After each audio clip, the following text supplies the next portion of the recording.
I'm Dr. Corey Campbell, and I'm going to talk to you about muscle and a stretch that may be causing some of your low back pain or be part of what's going on in the low back. Part of our job when we do our assessments here is we have to determine, what's the primary generator of your low back pain, and to do that we have to go through muscle assessments. We have to check, whether it's a disc issue, ligaments, nerves, muscles. Like, there's a lot of things going on in your low back that can cause you problems. The second question is we got to find out why that area is being overloaded, overworked, doing the wrong job, not doing enough of its job. And so we have to figure out kind of the underlying cause as to, why that area is being overloaded or why this muscle is being overworked or underworked.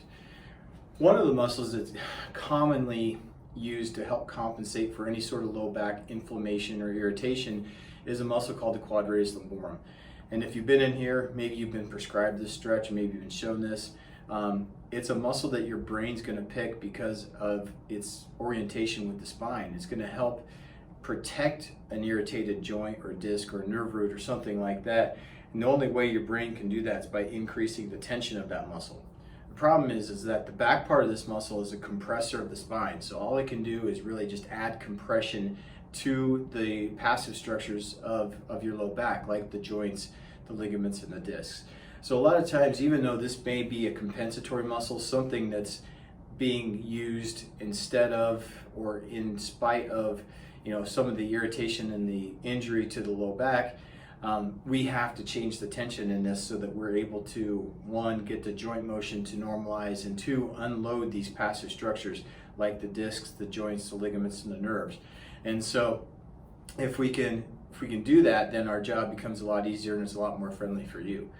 But if you've been prescribed this exercise, it's relatively simple. You just find a bed or a couch. Obviously, you guys don't have therapy tables, but you just find a bed or a couch. You're going to place the involved side. So for this, I'm going to use my left side, and I'm actually going to turn away from the camera so you can kind of see how this looks. But you'd slide to the edge of a bed or a couch, and you just drop the involved leg off of that bed or couch, and then you use the opposite knee or foot to hook the involved side leg. So for this would be my left side.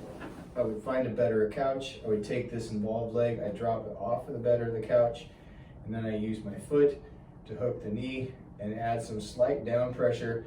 And actually I want to kind of traction it towards the wall versus just pushing straight down. I want to try to get this down here. And we can do a little contract relax where you raise the leg against the foot and then just breathe in, breathe out like we talk about with respiration, and just let gravity drop that. So to look this way, you take the involved leg back. This would be my right leg, drop it, hook here with this foot, and then you can even reach this direction this way. That may also help with that. If you can't do that, if you're at work, another stretch would be to side bend and lean into this. So the involved side would be here, and we could just lean into it. It's not as effective as this first stretch that you would do off the edge of the bed or the couch. So if you have low back pain and it's just one-sided, maybe it's even caused you to shift over to a side, more than likely than not, this muscle is involved. I'm not saying it's the primary player, but it's probably being recruited to help protect some sort of passive tissue structure that's irritated or inflamed. And so try that stretch. If it helps you, great. If it doesn't, you think there's more to your low back pain, or if it's reoccurring, then feel free to give us a call here at Omaha Spine and Sport, and we'll see if we can figure out what's going on with you. Until then, be the best version of you as possible.